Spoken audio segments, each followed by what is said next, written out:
Good morning, everyone. I'm Jonathan Little. Hope you're having a great day. It's Wednesday, so it means I just returned from taking Mr. James to school. He likes riding a bicycle when he goes to school. They have it's a tricycle. He calls it a bicycle. They have a tricycle out front and 3 cars. And today he did not get to ride the tricycle because somebody else was on the tricycle. And then when he tried to go get in the cars, all the little cars were full. So then we climbed on the jungle gym, and he loves climbing on the jungle gym too. He hasn't quite figured out how to come down from that specific weird jungle gym yet, but we'll get there. We'll get there. Today, we're going to be discussing 3 skills of the biggest winners in poker. I think that's the title of this. Sure. 3 skills of the biggest winners in poker. And I actually had a little bit of difficulty coming up with the only 3 that I wanted to talk to, but I think I have them boiled down into 3 very, very important skills. So the first one, take a second, think about it. Think about it on your end. What do you think are the most important skills of a professional, or of the biggest winners? Well, I think number 1, without a doubt, is discipline. And I looked up the definition of discipline, and I'm not going to use that definition. I'm going to use the definition more of the willingness to do whatever you need to succeed, and that can take a lot of different forms, right? So, for example, when you are managing your bankroll, right? If you're disciplined, you will grow your bankroll. Here, Der Uber says, a lot of money helps. Well, no, not if you have discipline. I had no money when I started. I started with $50, and I literally never played a tournament with a buy-in higher, or a game higher than $200 buy-in, and I turned that $50 into $350,000. So I didn't have money, but I had discipline. I was on Jamie Staples' podcast yesterday, and he asked me, what were some things I did wrong at the beginning of my poker career? And I was sitting there thinking, man, I actually did a lot of stuff right. And how did I do a lot of those things right? I don't know. I was probably just lucky to naturally fall into the idea that you need to keep a proper bankroll, you need to study a lot, and you need to put in a lot of volume. Jay Nandez Poker here. Good morning, good morning. Looking forward to your PLO book. Happy we can make that happen. Notice here, a lot of you are saying the most important skills are things like being able to make big folds, or being able to make good calls or good bluffs, or cashing out your equity. No. All of these things are very short-sighted in my opinion. If you have good discipline, you will make the plays in-game that are the most profitable. You just will. That is what discipline is. Discipline is not nittiness. Don't think that being a weak, tight, passive player is being disciplined. No, that's being bad. Being disciplined is making the right bluff when it makes logical sense. And it is making the right fold when it makes logical sense, right? I think patience is just part of discipline, right? If you find yourself doing irrational things, either on the overly patient side or the maniacal side, you are screwing up. And if you look at a lot of the best poker players in the world, they have an immense amount of discipline. Is Jay Nandez here? Really? He is. He's here with us on Instagram. Jay Nandez is hardcore on the content creation grind, and he does great work. He put out 3 quotes on Twitter today. I thought they were all great. Check it out. What's his name on Instagram? I'm sure you can just search Jay Nandez. Jay Nandez Poker. Take a look. He has a Pot Limit Omaha book coming out soon from D&B Poker. So that's a lot of fun. So the best players are not sitting there thinking, oh, I'm mad because this guy 3-bet me the last 3 hands. They're instead thinking, I'm just going to play fundamentally sound and adjust accordingly, right? So you have to have an immense amount of logic in everything you do. And if you are disciplined, you will make the decisions based on logic. For example, let's say you go to the casino and you're going to go there for a dinner with some friends, not to play poker. You go there, you have dinner with your friends. Let's say you have 2 alcoholic beverages of your choice, and not a lot, but a little bit. You go to the poker room, and you see a very high-stakes game going that is softer than normal, slightly softer than normal. On a normal day, you would play it. But now you've had 2 drinks in you. Do you play the game? Well, it depends, right? And this is where knowing yourself and understanding your edge when it has been diminished a little due to drinking, understanding where you stand in that situation will allow you to know if you should play that game or not, right? let's say you're sitting in a spot on the river and you have the nut low and an obvious bluff spot. But based on your reads, based on your experience with your opponent, you think they're going to call. Well, what is discipline there? Is discipline making the bluff or not making the bluff? Discipline is making the play that you know you should make at that moment. And if you study significantly, you will know that in that spot, if you know your opponent's going to call a lot, it's probably okay to not have very many bluffs. Someone wrote jokes, and I said jokes. It's probably okay not to have very many bluffs. So maybe you just give up. Maybe you never bluff in that spot. Maybe that's the play that makes the most money, right? So you need to make sure that you have the ability to do what you need to do to succeed. And how do you know all of these good plays? And how do you know how to play well? Well, you have to study. And that brings me to point number 2, is the ability and willingness to learn from others. It's very, very important to realize that you do not know everything. Last night, Jamie Staples asked me what I thought about the coronavirus and will that impact the World Series of Poker? And you know what the right answer to that is? I think there's only one, yet it's not what you'll get if you ask most people. The answer to that question is I am not a doctor. I'm not a virologist or a scientist, and I have no clue. All I know is what I've been fed from social media, which is not accurate at all. And if you think that you're getting good, accurate information from social media about things that are happening in the world, well, you're probably being deceived. And same thing goes for most things, right? You have to realize that most people just don't know a whole lot about most things. And certainly, poker players don't know much about anything besides exactly poker. So many poker players think they know a lot about, insert any topic. Viruses, cryptocurrency, politics, religion, sports, right? Whereas in reality, they're pretty ignorant about a lot of these things. Now, obviously, you can be good at multiple things, right? You can devote a lot of time to many, many things if you feel inclined. But I know a lot of these people, and they don't know what they're talking about most things, poker included. Don't believe the hype. Well, sometimes hype is real and sometimes hype is not real, but I am not in position to tell you anything about a virus, right?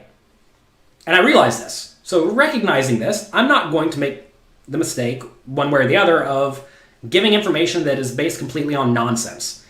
And it's important to recognize that if you think that you know things based on nonsense, then you're probably not paying attention and you are being fooled into thinking that you are smart. A lot of people really want validation.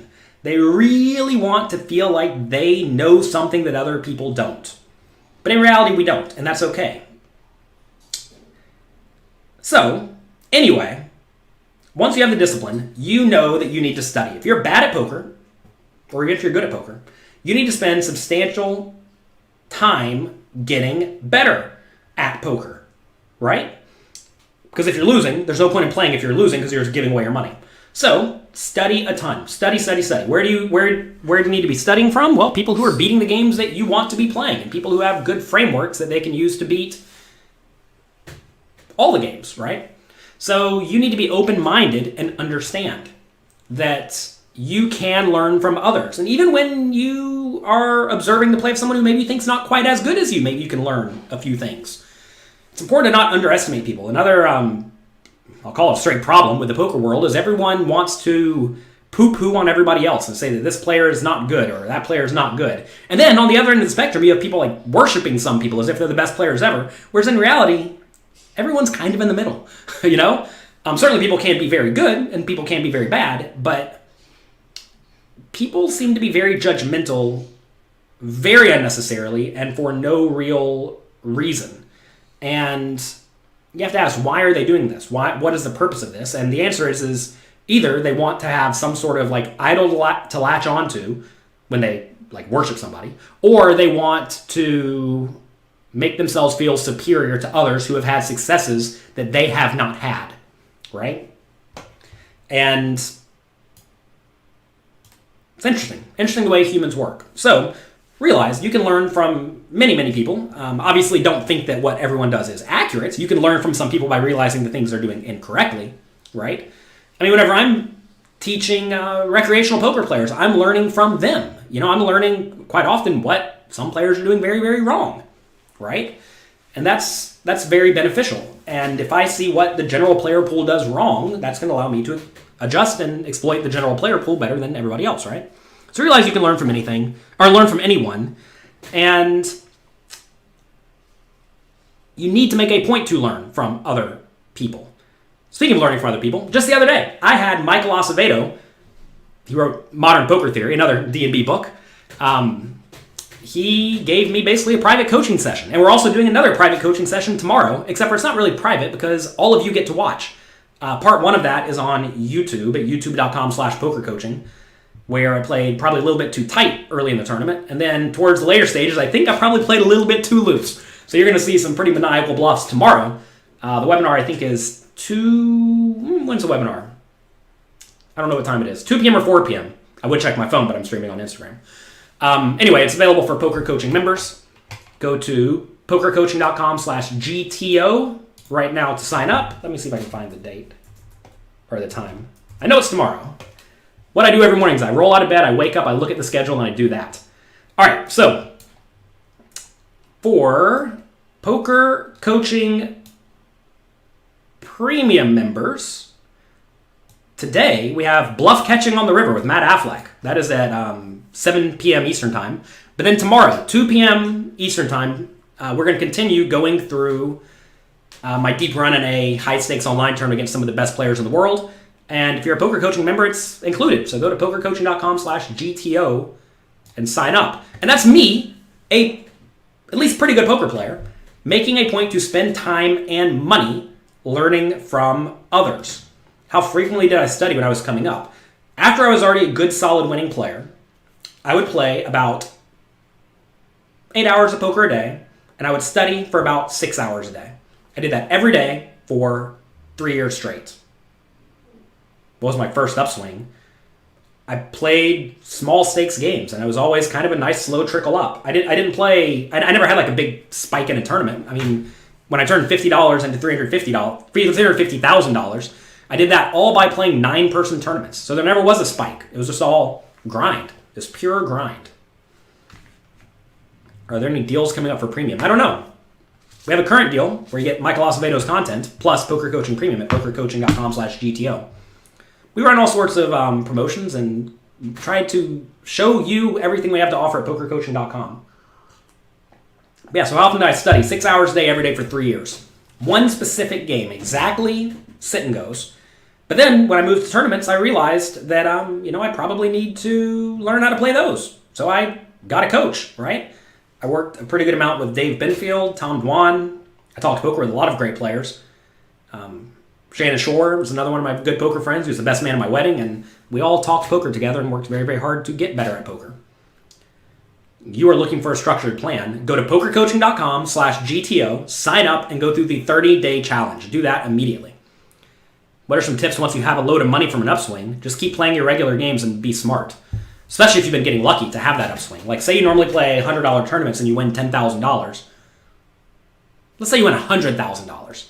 Playing $100 games, you just get super lucky on some big tournament and you win $100K. Should you start playing $1,000 tournaments now because you have 100 buy-ins?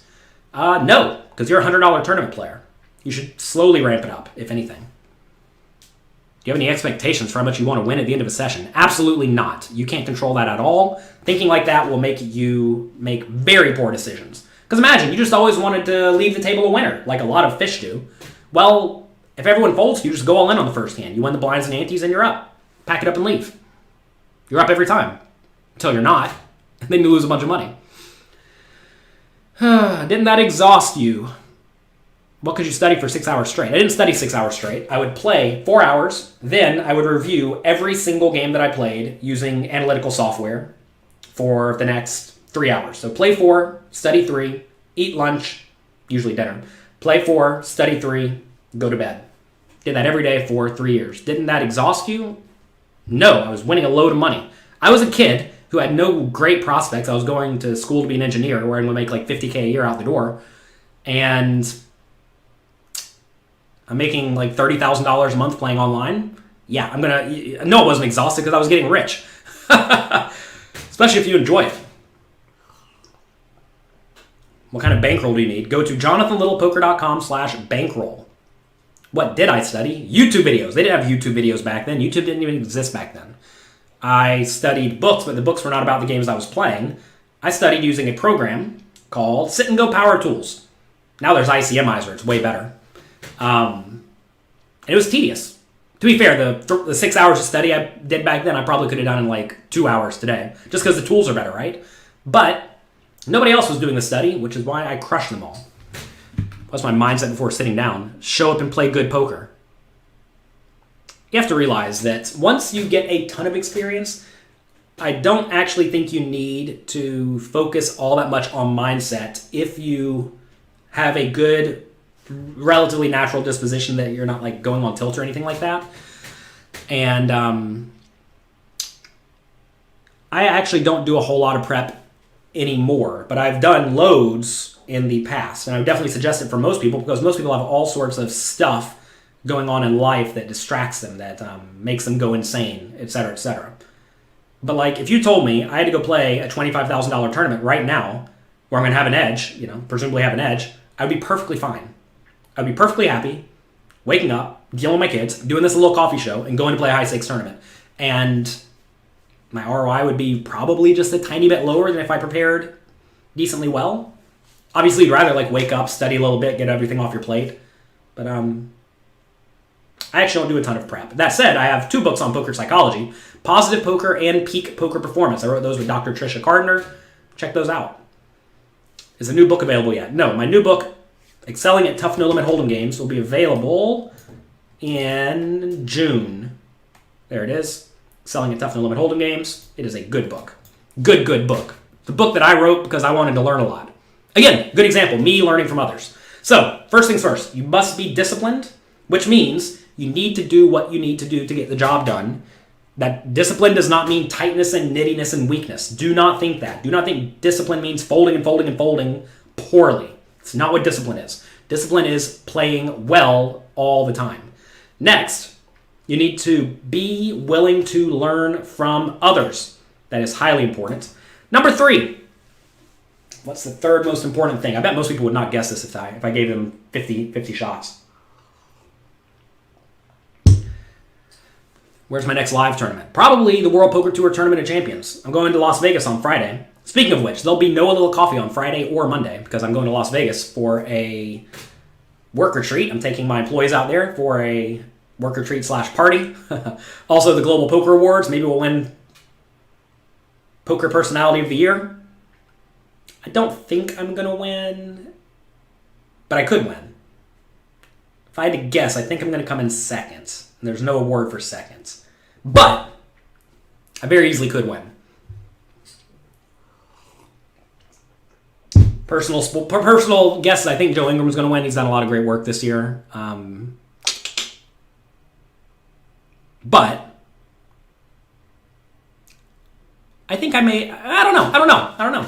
It's tough to say. I think it will either be a blowout or it'll be close. That's the thing. Is either he's going to blow everyone out of the water with like 50% of the votes, or it's going to be like one of us 33, or one of us like 29 or 30, and the other one 29 or 30.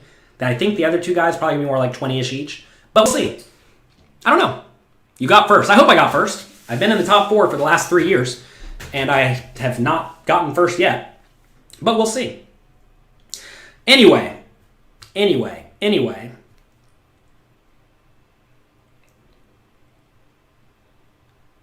Let's see. You did the 30-day challenge. You're going to go play your 3rd live cash game ever. What are 1 or 2 things you should try to get out of the game? Just go there and try to play. Get some experience. Where's your podcast with Joe Ingram? He hasn't had me on. Maybe one day. Maybe I need to have a podcast and have him on. Speaking of fun things we're doing, we're giving away a World Series of Poker. We're giving away, I can't say World Series of Poker. We're giving away a $10,000 main event seat in Las Vegas. So keep your eyes peeled for that. Got to figure out a way to give it to all of you.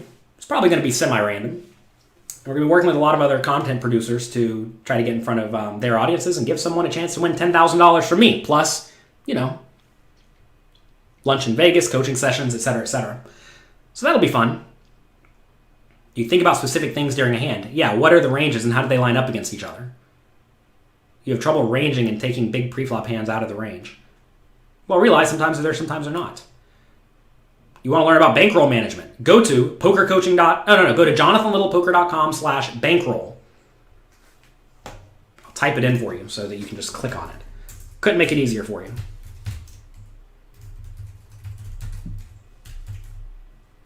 It's a giant microphone in the way of my keyboard. jonathanlittlepoker.com/bankroll. Do you need to be in the U.S. to participate in the giveaway? No, absolutely not. Is there an award based on the thoughts of the best players? I think there actually is something like that. Like most feared player, something like that. Then they polled the top 100 players or something like that. How do you manage expenses? Does that come out of your bankroll? Yeah, of course. Any money that you spend to play poker comes out of your bankroll. Okay, let's get back to this. Number 1, discipline. Number 2, ability to learn from others. Number 3, I think, is empathy. Empathy is highly important. Now, empathy does not necessarily mean feeling bad for others. That is not what empathy means. Empathy, I'll look up the definition so I have this right. The ability to understand and share the feelings of others. That's what I mean by this. Well, it's important to realize where other people are coming from and how they think. If you don't understand how people think, or how companies think, or how things work, then you're going to have lots and lots of problems in life. On Jamie Staples' podcast yesterday, we were talking about how do you help the recreational players not lose so quickly. Well, it's very important to realize that if you want them to lose slower, how do you do that? Because they're the only ones putting money in, so you either need the winning players to win less, or you need the casino to rake less. One of the two. It's really your only two good options, right? So, as a player, as a pro, when the casino decides, we're not going to rake less, so the pros are going to win less. And they do that by changing structures of games. They do that by perhaps even raking more to make you quit, etc., etc. They have many ways to make the games more luck-based. They can change the structure. Like, look at what PokerStars has done, right? So many of their games now are all relatively luck-based. And, that's okay. And realize that it's not about you. You as the customer, the player, does not get to actually determine what the company does. Jamie Staples brought up the idea of what about the Venetian tournament where they guaranteed a prize pool. Anything above that amount of money that went into the prize pool just got raked away. So if they guaranteed $100K but $200,000 worth of money went into the prize pool, they would just rake $100K. What do I think about that? Well, I think that tournament's not for professionals. Very clearly, right? And Venetian has done a whole lot of things to make it clear that they do not care about poker players. Like, making tournaments where they can rake an unlimited amount. Spending loads of money to try to get online poker banned, So, recognize that's the case, and maybe they're not for you. And they are for more, it's gonna sound bad, but I don't know, I was gonna say dumb recreational players, but I don't know if that's actually accurate. They're more for people who are just completely oblivious to what is actually going on. And, that's okay. There are a lot of completely oblivious people out there, and that's what they're doing. So, it is what it is. Pilson, I have no clue what you're referring to. D. Alex, I'm not reading a hand history right now. So, basically, was that for the whole series or just one of them? I'm not sure what they did, but I'm sure they're going to do more of them, right? Because would you rather rake more or less? Well, if you're trying to target oblivious people who don't even know what rake is, they just $100,000 prize pool.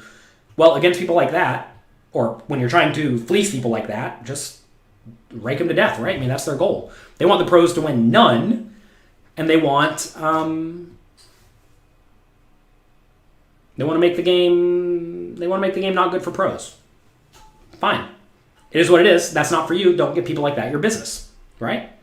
So you need to understand the incentives that other people have to do things that they do.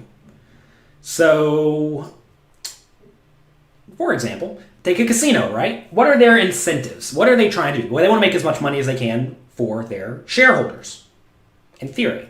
Now, you can make the money immediately, like what PokerStars is doing to some extent, right? They're just going to jack up variance, kill the pros. Pros are going to quit. And then, inevitably, you'll be left with a lot of bad players who are all just paying the rake.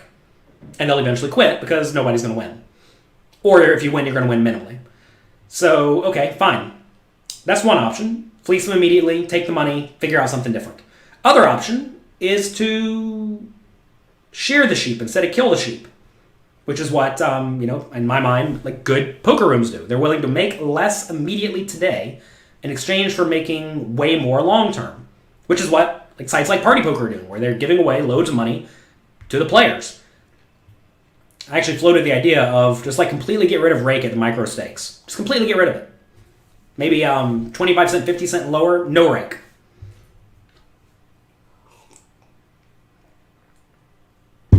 Doesn't sound like a bad idea, right? May not cost them a ton. It'll let people win, etc., etc. Why make the game bad for pros? Because pros take money out of the economy. The game blew up when pros engaged with pros fully engaged during the moneymaker boom. Well, you have to realize, Jimbo, that a lot of the deadish money has dried up. And the issue is that recreational players, they are willing to lose at some pace. And if they lose too quickly, they'll quit. That's basically it. And you have to make sure they're not losing at such a rapid pace. Okay, so we need them to lose slower, but the casinos are unwilling to make less money or decrease their rakes in the short term, or forever. If that's the case, then what can we do? Well, the only option is to take the other side, like the other person who's the other factor that is taking money out of the equation and get rid of that. And that is the pros. So, I mean, I get the idea. And look, you have to realize that a lot of people, they cannot even fathom the idea of looking at it from the casino's point of view or from the bad player's point of view. A lot of people just think the bad players, they have unlimited money and they're just going to give it all away as fast as they can. But that's not true. A lot of people make $30,000 a year and are willing to lose $100 a week. Well, that's it, right? You're not getting more out of that guy than $100 a week. And that's okay. But realize that if that is the case, we may have very incorrect assumptions or presumptions about how poker will play out in the future, right? Because the games have not actually gotten all that much bigger. And I know a lot of people who were playing 5-10 no limit 5 or 10 years ago, and they're still playing 5-10 no limit. And money has been depreciated since then, so it's actually like they're playing half that size. And that's not good. Alex in Africa, good morning, good morning. Hope you're having a great day. What do I think about meetup games where the person putting on the meetup game gets some of the rake? Sure, right? I mean, do whatever you want. Why would that be bad? Why would that be bad? Because someone's using their social media presence or their popularity to make money? That doesn't sound bad to me. They're using their asset to make money. It's like saying, what do you think about Jonathan Little selling educational poker courses? Well, it's an asset that I have and I'm happy to sell it. You may say, and like meetup games provide value, right? They add value in the form of getting people in the casino, so they add value to the casino, and they add value to the players because the players get to come hang out with the person they like. Seems like a win-win, right? Whenever you can give win-wins, that's just ideal. Poker's a great hobby, it is. Do I study facial expressions? Not a ton. I have, there's a book a long time ago called Read 'em and Reap that I liked, and then Zach Elwood has a few books on poker tells, and he wrote a chapter for excelling at No Limit Hold'em, and those are good resources, I think. We're still working on getting a free roll together. We're taking our time. Look, things take time to make happen, and free roll is relatively low on the priority. It's very relatively low priority. First priority is get together people who are happy to help work and give away $10,000 for a main event seat to all of you. Didn't Kara write a book 50 years ago about poker tells? Yes. I would tell you that you probably want more current material. Kara's book is like very, very obvious is basically what it amounts to. There's nothing based on like, well, I don't know. You do your own work as you would like. 236 viewers, only 34 likes. It's a shame. People don't like my content. I guess, I mean, it is okay. It's okay. It is what it is. Maybe one day they will click the like button for me and they'll click the subscribe button for me. But until then, we'll just sit here and keep doing it.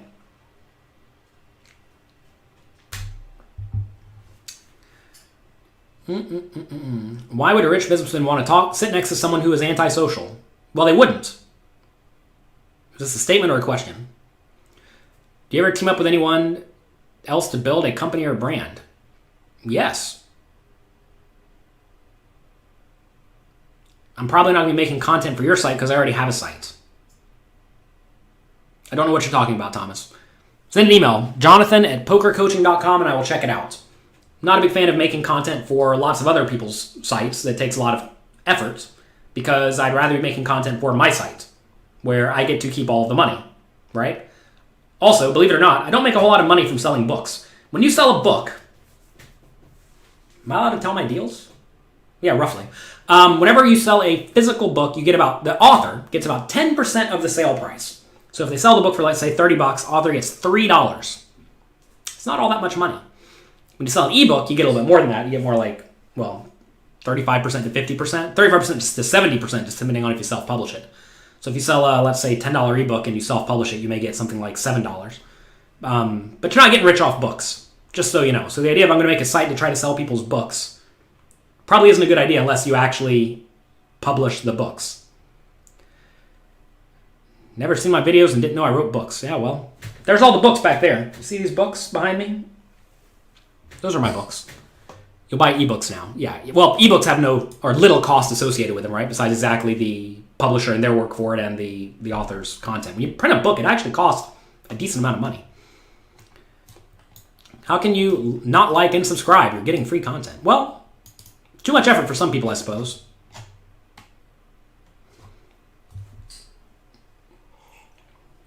Nomad says, you always go out of your way to make the Rex feel like they're having fun. You enjoy the night, socialize. That is part of the poker player's job, in your opinion. There you go, right there. In your opinion.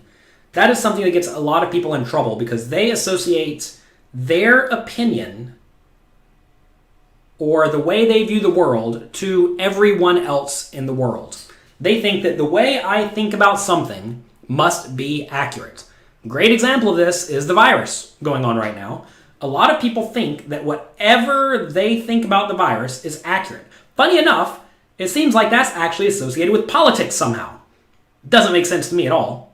Sure it would if I studied it, but look, I'm not a politician, I'm not a scientist, and I certainly don't know anything about viruses. And I realize this, right? But so many people think either this virus is going to wipe out humanity, or they think it's going to do nothing. And it seems like it's based on politics, and I don't get it. I do not get how people can be so blinded by nonsense.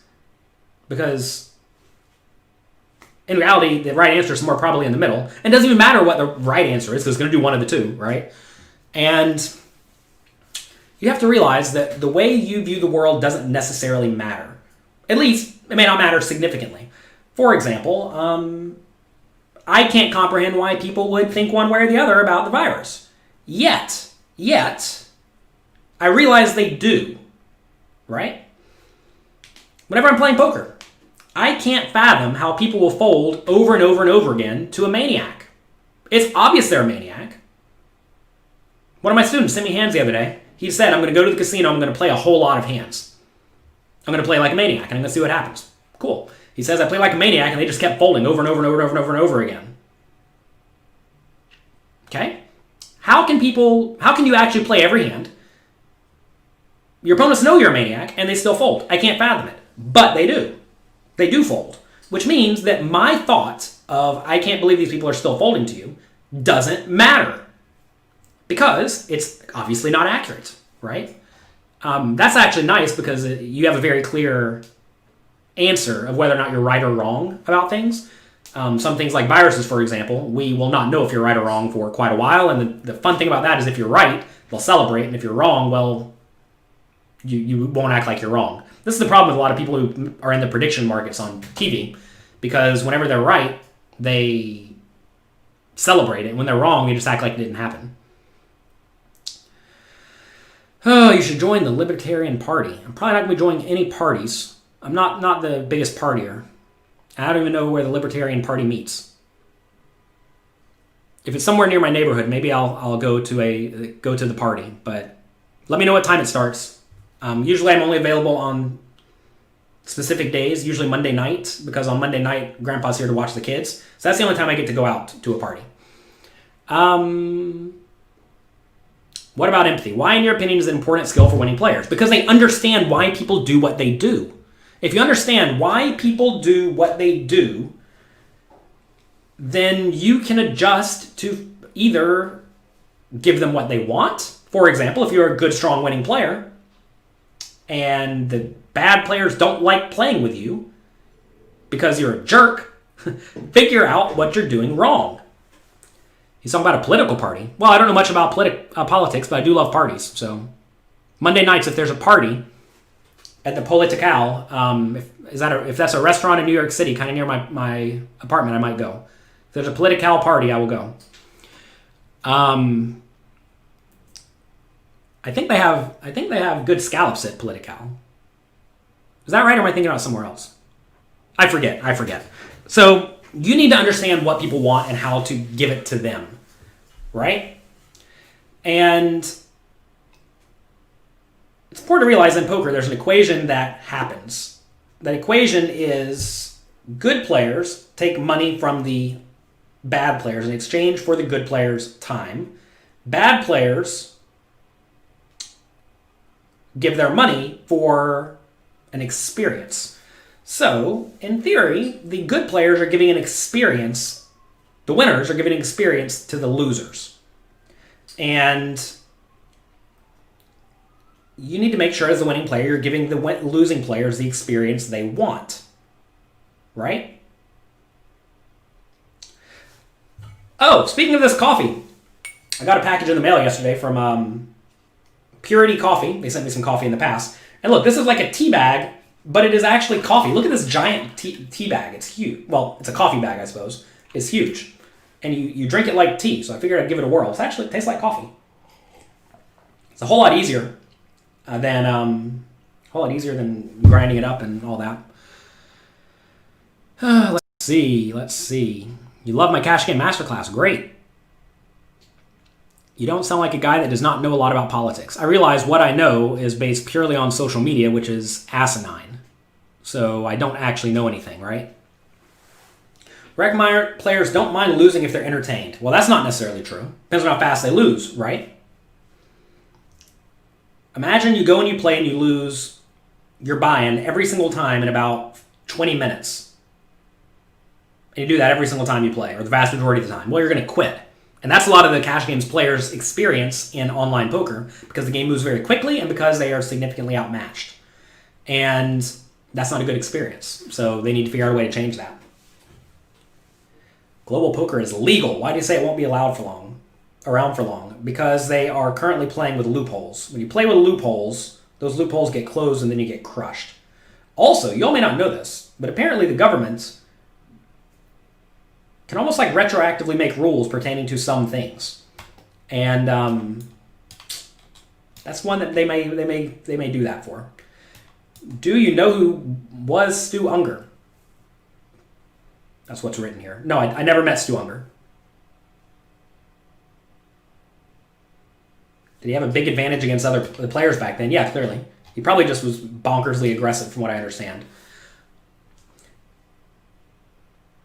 Yeah, so Greg, let me know about Political. I don't think it's BYOB. I'm pretty sure they have a good Cabernet selection there with scallops. I think they have scallops and Cabernet at Political. So let me know what time. Monday night, ideally. Set it up and I'll be there. Do you open limp and live no limit hold'em? No. Basically, no. How do you find fish in cash games? Realize that that's not what the game is so much anymore. Is there anywhere that you disagree with current mainstream GTO theory in tournament play? Yes, obviously. Yes, Clint. Yes, obviously. Go watch the most recent video I made where Michael Acevedo reviewed my hand history. He went through a few spots where he showed me the solver, said exactly the play that I made, and then he went through and told me why. And I have to default to Michael because he's a world-class online player who's probably better at poker than me. And he understands GTO a million times better than me. So that goes a spot where 30 big blinds deep, I raise 8-7 suited. From early position, big blind calls, it comes queen 7-2. He checks. That's the spot where I thought I was supposed to bet like 99% of my range. Turns out that's what the solver says. So I bet. Opponent raised. And Michael's logic here is that getting raised is such a disaster. Just let it go check on the flop, call the turn, call the river. You never get stacked, and life is easy. And in a tournament, you probably want to avoid the spots where you get stacked. So there you go, right? Stu is blessed with amazing natural talent and cursed with many addictions. The Nomad. Maybe you knew Stu Unger, maybe you didn't, but it's very difficult to say what you think about specific people not knowing them. Be very careful with that idea, that you can think that you know about people without actually knowing them. It's the funniest thing in the world to me when like random poker players who don't actually play poker at a high level are discussing who the best poker players are. Like they're completely oblivious. They're completely oblivious because they've literally never played those games, right?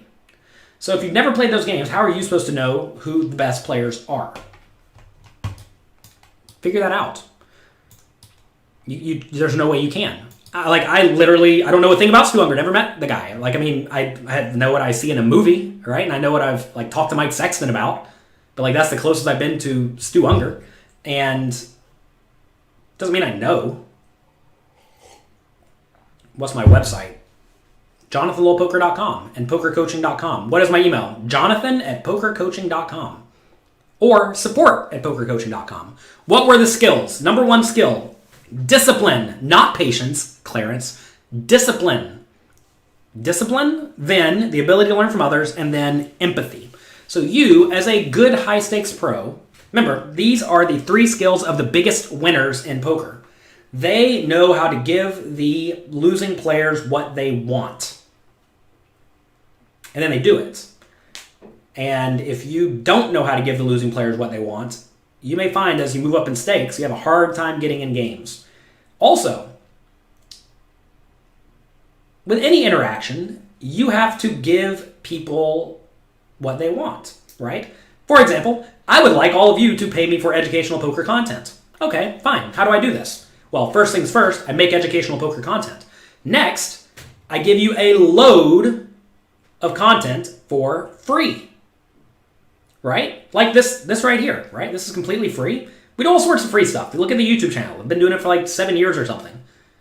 And before, I did none of that stuff, right? Back in the day, when I had a training site, I've had a training site for 13 years, 14 years. It's older than half the people in the chat, probably.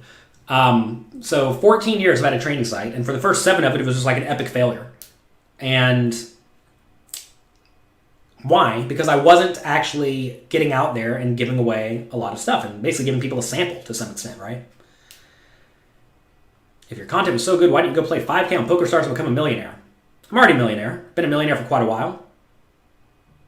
The answer why I'm not grinding hard online every day is because I don't particularly enjoy that and because I have a wife and 2 kids. I'd rather be a daddy at this point in my life because I have enough money to do whatever I want. Actually, not to do whatever I want. I can't go buy a jet or anything. I don't want a jet. I don't want a yacht. I would probably get one of those memberships where you chop the jet. I actually looked into that. It's something like, what was it? I think it was $40K a year out the door for 1 flight a month or something. So it's kind of high. That was for a small jet. I don't like small private jets. It's going to sound bad, but if you can't stand up in it, what's the point? And I've been spoiled by being on big private jets. Going back to making friends and empathy, right? Make friends with people who have their own private jets, and then inevitably you get to go on their private jets for free. I'm trying to think. I've probably been on 12, 15 private jets, and I don't think I paid for any of them. They're just all friends who are hey, hop on, let's go talk about poker. So maybe I paid for them in the form of talking about poker, but it is way nicer than other options. You still want to earn cash flow from your content. Yes, of course. I'd rather make money than not make money. You're going to find that once you learn that you can make money from your brain and from helping others, you'd rather do that than not. Also, this is a very bad mindset. You think once you get money that you should retire? I completely disagree with this. I can already tell you, I'm never going to retire. I'm not the type of person who's just going to be packing it up and quitting. So many people think that the goal in life is to make X amount of money and then quit. And look, that's okay. There's nothing wrong with that idea. But at some point you stop doing the work for the money and you start doing the work because you love the work. And if you love the work, you would do it for free. I wake up and I do this for free, right? And it's like, why am I doing this? It's because I enjoy it. I want to. I mean, I was talking to Jamie Staples about this yesterday, right? About how like the best way to get into anything is to just start doing it for free. And if you start doing it for free, then maybe something comes from it, maybe it doesn't. Like back in the day, I had my training site. I was losing money every month. I think at one point I was losing like $4,000 a month on this training site. And I just still kept doing it. Why? Because I liked it. I had enough money even then, 10 years ago, to where I was fine spending $48K a year to give good content to my students. And not even spending, like losing, after they paid me. So I was still just like losing $48K a year. And I did that for, 5-6 years, like I said. And I was happy to do it because I realized I was helping the community. And I stuck with it. Eventually we figured it out. Excelling at No Limit Hold'em is a great book. It is. Let's go back to this. The idea of collaborating and helping people, right? Take a look at this book right here. Excelling at No Limit Hold'em. This is a wide range of people. Wide range of people. And some of these people don't actually like each other. They have public spats on the internet. And for some reason, they all want to work with me. Why do they want to work with me? Because I give them what they want. What did most of the coaches want out of this project? The answer wasn't money. They wanted to have a book. They wanted to be part of a book. They wanted to help the community. They wanted to give back. And a lot of them wanted it to be easy. And I made it easy for them.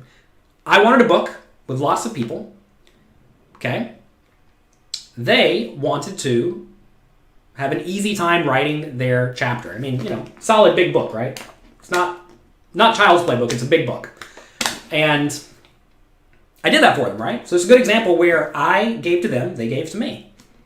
The upcoming book, Excelling at Tough No Limit Hold'em Game, same story, right? The coaches really didn't actually do a whole lot of work on this book beyond providing me lots of content to use. And then I took that and made it into a great book. And that's exciting. What's the difference between my site and some of the other sites? The work I do is very applicable to the games that you are playing. The problem with a lot of the other training courses is it is not applicable in the least bit, and it is very, very tailored towards already high-stakes crushers. I'm not trying to teach the absolute best players in the world, because in reality I'm not going to teach them much at all, because they're already world-class.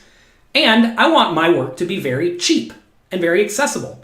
So we do have lots of low-level content, but we also have high-level content, because inevitably over the last few years since I started pokercoaching.com, we have grown players from being not good poker players to now high-level players. So now we have many of the absolute best players in the world making content, which is exactly what you're going for. What's the longest streak of live tournaments with no cashes? I think I've had 40 twice.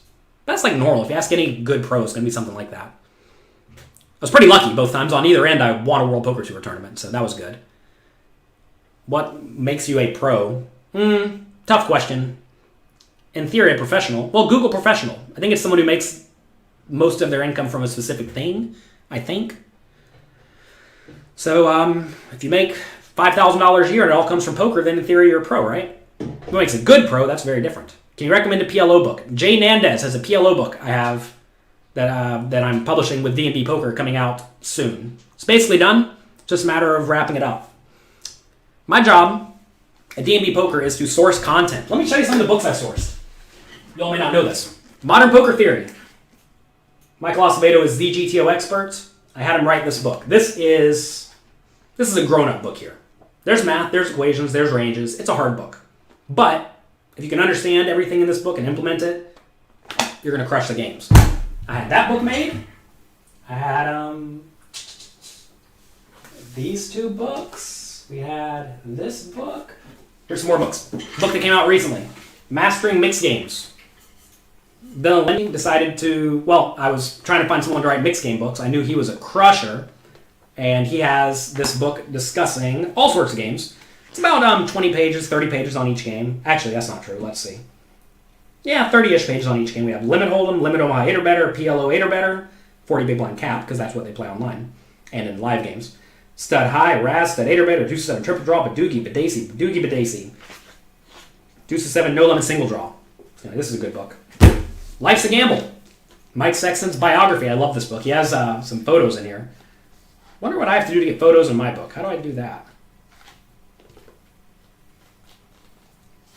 Lots and lots of epic photos from Mike Sexton back in the day. That was fun. This is actually a really good book. I like this biography a lot. Probably my favorite poker biography. Sorry, Phil Hellmuth. We made the Poker Brad happen too. We had the Phil Hellmuth biography. It has lots of photos as well. I like pictures for some reason. If you like pictures, there is a book called Poker Face 2. It's a giant coffee table book. It's huge. Maybe I'll show it to you next time I'm here. I want to buy the rights to that book. If you know the guy in charge of that book, let me know. I'll buy the rights and I'll get it in all the poker players' hands. It's one of those projects where I'll end up losing $100K on it, but it'll be very good for the poker community.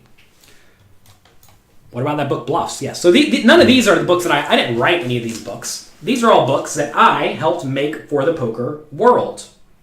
I didn't write any of these. All of those are the ones that I wrote.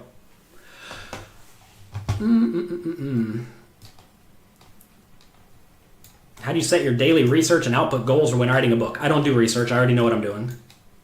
And I don't have a daily output. I write until I'm done writing. I think a lot of people get in their heads like, I have to do X today, and if I don't do X today, I'm a failure. I just do what I want to do. If I feel like writing, I write. And if I don't feel like writing, I don't write. What printer do we use? I actually don't know. I'm not in charge of that. My job is to get the good content and edit and to put into a readable format. Like some of these books didn't take much work at all. Like Dylan's mixed game book didn't take a whole lot of didn't take a whole lot of work. Whereas like Modern Poker Theory took a lot of work. Oh, back to a PLO book. We have a PLO book coming out by Jay Nandez. Probably at the World Series this year in June. So I'll tell you to wait and get that. Why are online sites becoming like slot machine site? It becomes less profitable to play for serious players. Well, why do you think you need to be able to make a profit? Again, going back to empathy, why do you think that you need to be able to make money from online poker? Think about that for a second. Take a second and actually think about that. Why do professional poker players need to or have to make money from poker? And the answer cannot be that's the way it used to be. Or that's what makes poker poker, because these are all like opinions, right? How can you get a book on the market? Write a good book and present it to a publisher. Any thoughts on Phil Galfond heads up match? Surprised with the results? I'm not surprised with the results. He's playing good heads up PLO players. Did Phil run bad or get outclassed? Probably both.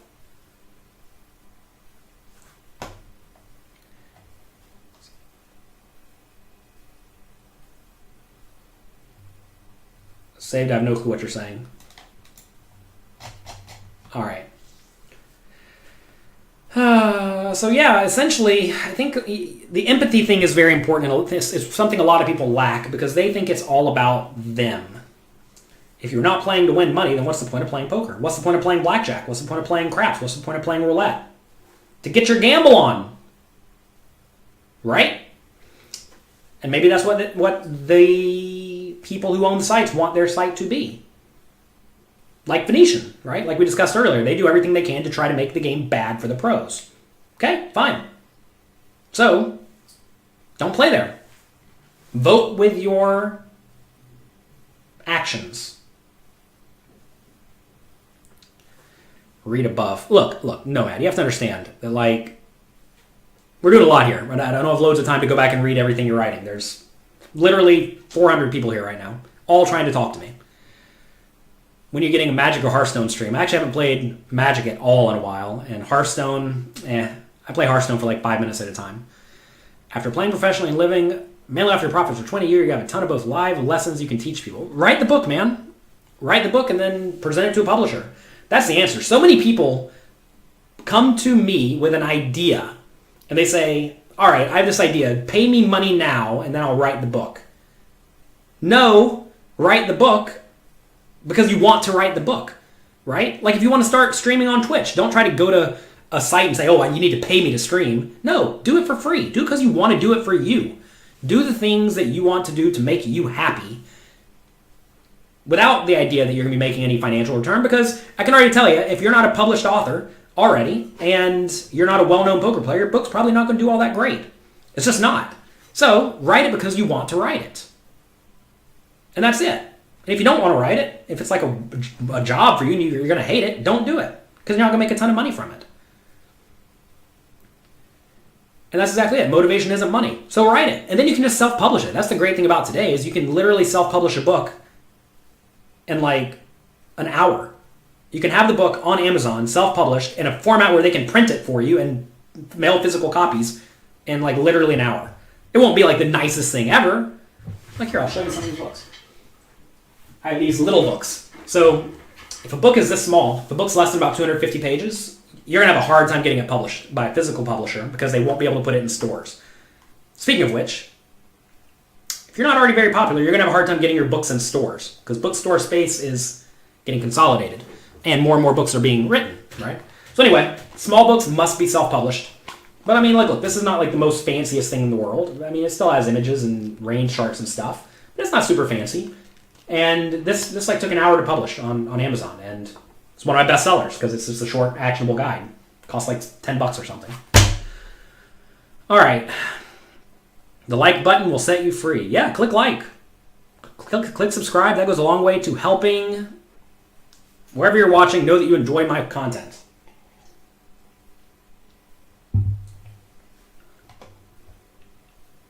All right. We're gonna pack it up. I'm not gonna be here Friday or Monday. What's my input on checking in the dark in the cash game? You can probably check in the dark, and it doesn't actually cost you anything because you probably don't want to have a leading range. When you're deep stacked, you literally should never have a leading range if you're trying to play GTO. If you're not trying to play GTO, then maybe you do want a leading range. This book is called Strategy for Beating Small Stakes Poker Cash Games. Just go to Amazon and search Jonathan Little, and all my books will come right up. Or you can go to jonathanlittlepoker.com/books. They'll all come up. When you see me playing live while streaming, guess I have to make a final table of some sort. You don't really get to pick when you play live and stream. It's more like you just show up and they put you on a stream or they don't put you on a stream. All right, have a great day. Enjoy yourselves. Do you trust playing on unlicensed, unregulated sites? Actually, I probably do, but I would never play for substantial money, so maybe the answer is no. JonathanLittlePoker.com/USA for my thoughts on books, or my thoughts on unregulated sites within America. What's my best book for a beginner? This one, Strategies for Beating Small Stakes Poker Tournaments or Cash Games. Louis Philippe, always here taking notes, doing good work. 3 things you need. 3 skills, traits, call it what you want, of top pros. Discipline. And someone said discipline is not a skill, but I think discipline actually has to be developed. Obviously, you can naturally have some discipline, but sometimes you have to work at it, and you have to get better at studying, and you have to get better at playing long hours, and you have to get better at making the right decision, because it may not come naturally to you. So discipline, the willingness and ability to learn from others, being open-minded, and then also empathy. Patience is a skill too. Maybe it's a skill, but it's not. I mean, that's like part of discipline. Why does everyone think patience is so important? I actually don't think it's all that important. Unless you're just like a lunatic, but I mean, most people are not naturally lunatics. At what point should you start studying with solvers? Is it needed to reach high stakes? Actually, probably not. You need to find people who have done the study for you, like at pokercoaching.com, and then learn all of the common spots from them, which is what we have at pokercoaching.com. Go to pokercoaching.com/GTO. There you go. We've already done a lot of the work in the very common spots. Michael Acevedo has gone through a lot of common scenarios for the Poker Coaching members, and that's all there for you. So pokercoaching.com/GTO. I'm doing a webinar with Michael tomorrow, 2 p.m. Eastern Time. He's going to be reviewing my hands and telling me everything I did wrong. I'll be back on next Wednesday, a week from today, because I have a company retreat with my employees. And that'll be that. Instagram says I have 38 seconds. Have fun. Enjoy yourselves. Have a great, great day. Have a great week. Are patience and discipline the same thing? No. Sometimes the discipline play is to be a lunatic. Say your opponents are all too tight. Discipline is making the play that you need to make when you need to make it, which means being crazy. Patience is just being a nit. Don't be a nit. Don't be a nit. If you're a nit, you're not going to rise to the top of anything. Have fun.